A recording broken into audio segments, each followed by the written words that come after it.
तो ये क्लियर हो गया, इक्वेशन बन चुकी थी, डी आ चुका है, ध्यान से देख लो। तो अल्फा माइनस बी प्लस में रूट डी अपॉन में 2a। मेरे चैप्टर खत्म होने के बाद फॉर्मल टेस्ट के लिए आप लोग तैयार हो जाएंगे, 2 बैचेस में टेस्ट होगा आप लोगों का। माइनस बी यानी कि -3 प्लस में रूट का 729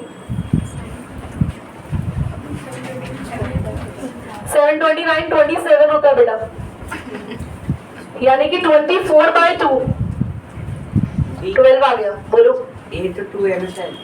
A2 है, 4 लेंगे, 4 लेंगे बेटा, 6 आएगा। बीटा -7 माइनस का, ये सॉल्व भी मत करो, सीधा ही दिख रहा है, ये नेगेटिव आएगा ना, है ना। बीटा क्या आएगा, नेगेटिव आएगा तो एक्सेप्ट ही नहीं करेंगे, छोड़ देना, सॉल्व करने की जरूरत नहीं। सीधा आंसर आ गया, अल्फा 6 आया है, सो एक्स कितना आ गया, 6। एक्स 6 आ गया, यानी कितने आर्टिकल हमारे एक दिन में प्रोड्यूस्ड हुए, 6 article. Hence 6 poetry articles, poetry नहीं पोट्री आर्टिकल्स है ना, produced in a day. Please पास कर देंगे बेटा।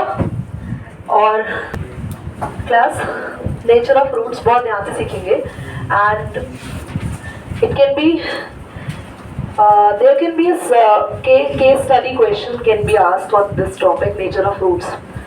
Last year there was no question from that, but this year it can be predictable question come, because from last 2 years we haven't seen question by these exercise 3 or 4, but these are very important exercises.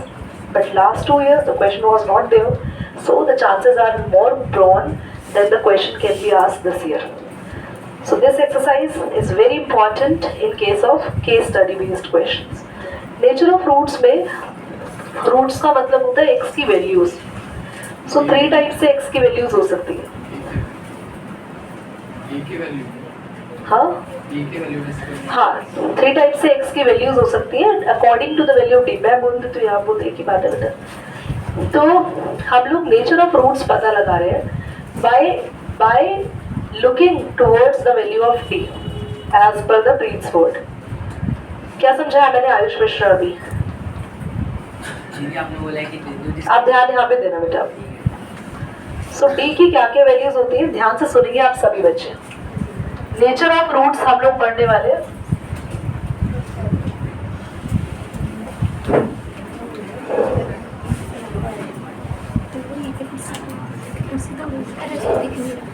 Class सबका ध्यान यहाँ पे। D की value 0 हो सकती है, D की value positive आ सकती है या नेगेटिव आ सकती है। 3 काइंड्स ऑफ वैल्यूज होती है डी की।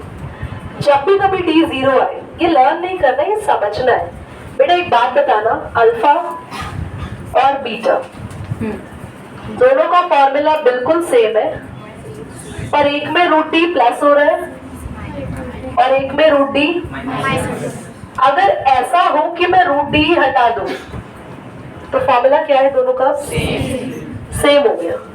अगर डी 0 आ जाए तो मेरा अल्फा और बीटा का आंसर चेंज होगा ही नहीं, सेम आएगा। तो अगर डी 0 आ जाएगा तो इस केस में क्या होगा, अल्फा बीटा और इन्हीं को बोलते हैं roots are same and they are real.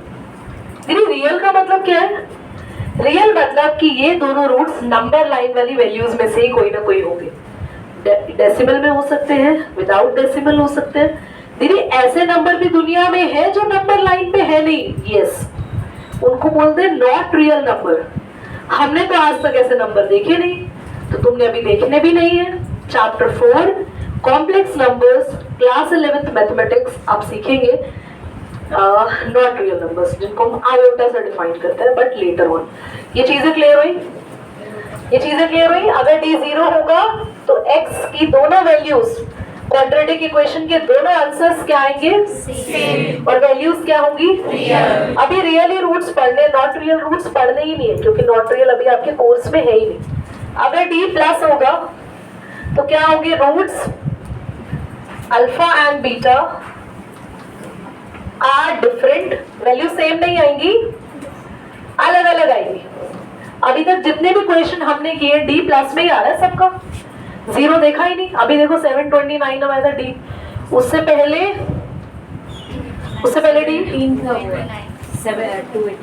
289 कुछ आया था। हाँ, तो आप नोटिस करो दोनों में डी हमारा प्लस में आ रहा था और हमारी अल्फा और बीटा की वैल्यू सेम आ रही थी, अलग अलग आ रही थी,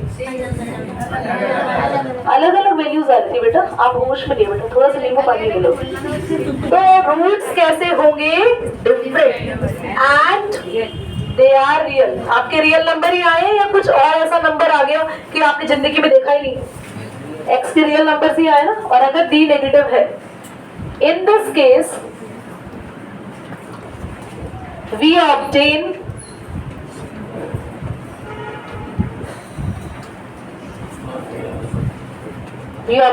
not real roots। और ये केस आपके कोर्स में अभी नहीं है, मतलब किसी भी क्वाड्रेटिक इक्वेशन का डी अगर गलती से भी नेगेटिव आ रहा है तो समझ जाना आप गलत कर रहे हैं, अभी डी नेगेटिव वाला नहीं है। पर हाँ, एक मिनट, कभी कभी डी नेगेटिव आ सकता है, तो वो क्वेश्चन ही खुद से बोलेगा कि क्या ये केस पॉसिबल है।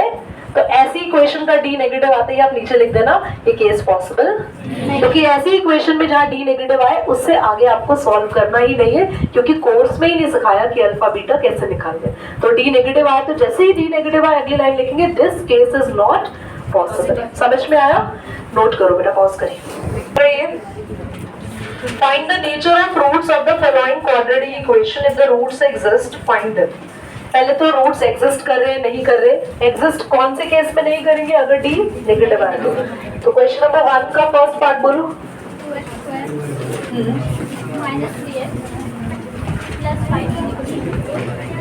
सबसे पहले डी निकालेंगे, बोर्ड पे देखिए सभी। -3 का स्क्वायर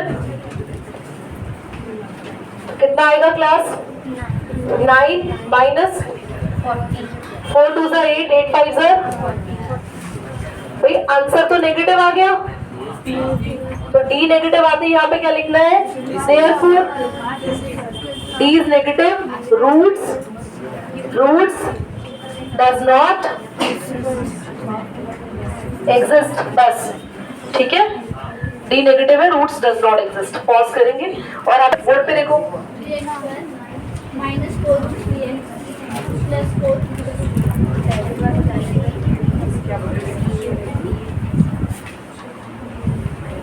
बॉयज बोर्ड पर देखना है सभी को। I hope each and every boy is listening. Girls board पे देखिए। सेकंड पार्ट है, थर्ड पार्ट है।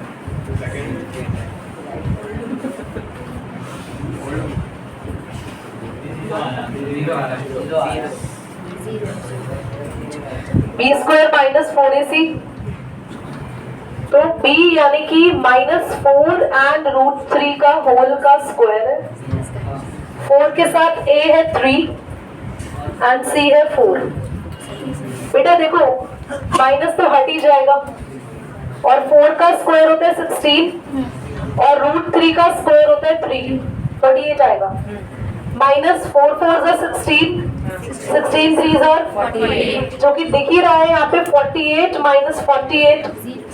और अगर ये 0 आ गया तो आपको अल्फा और बीटा निकालना होगा। इस केस में आप लोग लिखेंगे therefore, देखो इधर D is 0, so same, so equal and कैसे रियल, रूट्स एग्जिस्ट। अब इधर देखो एक बार अल्फा बीटा अलग अलग मत निकालना, इतनी मेहनत मत करना तुम लोग। एक ही फॉर्मूला से आ जाएगा -b/2a, क्योंकि d तो लिखना ही नहीं है, वो क्या है 0, खत्म हो गया वो फॉर्मूला में से। तो -b, a क्या है 3, ठीक है, तो माइनस माइनस 2 3 6 कैंसिल कर दे, 2√3 में 3। Got it? यही अल्फा और यही बीटा। करो बेटा पॉज।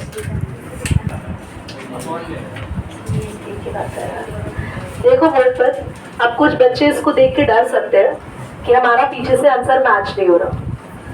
तो बेटा आप सबको पता है ना, ये जो नीचे 3 है इसको लिख सकते हो √3 इंटू, है ना, ऐसा जानते हैं ना, बचपन में सीखा था हमने, है ना, बचपन में सीखा था, बड़ी शरारत करते थे जब हम, तो 2/√3 आता है।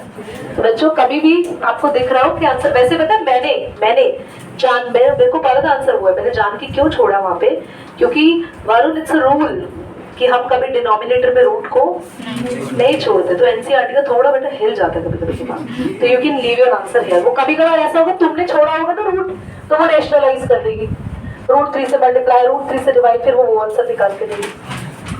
तो आप ऐसे करना, वही छोड़ो आंसर को, ठीक है, दैट्स करेक्ट। पॉज कर दो बेटा। थर्ड पार्ट होमवर्क में है, क्वेश्चन नंबर 2 को मोस्ट इंपॉर्टेंट याद करेंगे, क्योंकि क्वेश्चन नंबर 2 से दोनों में से कोई भी एक पार्ट आपके एग्जाम में आ सकता है, नहीं तो इसके जैसा क्वेश्चन आ सकता है। वरुण बोर्ड पे नहीं देख रहे बेटा आप, क्या बोला मैंने? थर्ड पार्ट रमीज, मैंने बोला क्वेश्चन नंबर 2 इंपॉर्टेंट है, उनके दोनों में से कोई भी पार्ट क्वेश्चन में आ सकता है, उसके जैसा आ सकता है। क्या है थर्ड पार्ट? वो बात पुरानी होगी बेटा। फाइंड द वैल्यू ऑफ के। देखो क्लास क्वेश्चन कितना स्मार्ट गेम खेल रहा है। क्वेश्चन कह रहा है, यहाँ पर क्वेश्चन नंबर 2 का फर्स्ट पार्ट है ना, आप घर से करना, सेकंड मैं करा रही हूँ। सेकंड बोलो।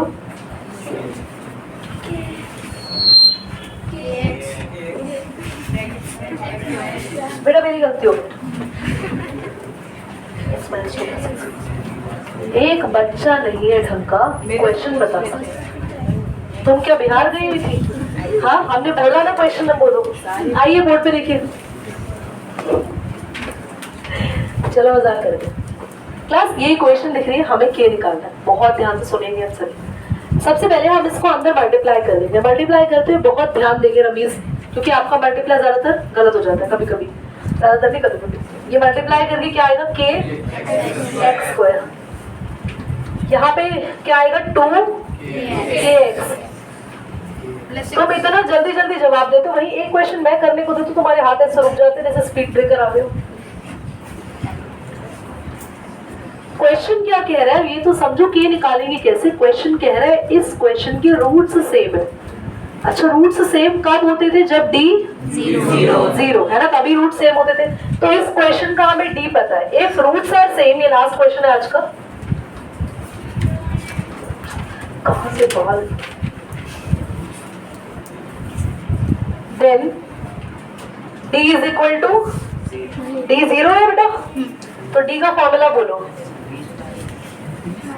तो d को क्या रखो? 0। अब b क्या है? b क्या है? x का कोएफिशिएंट होता है b, 2k, पूरा 2k। बहुत बढ़िया। ये क्या है?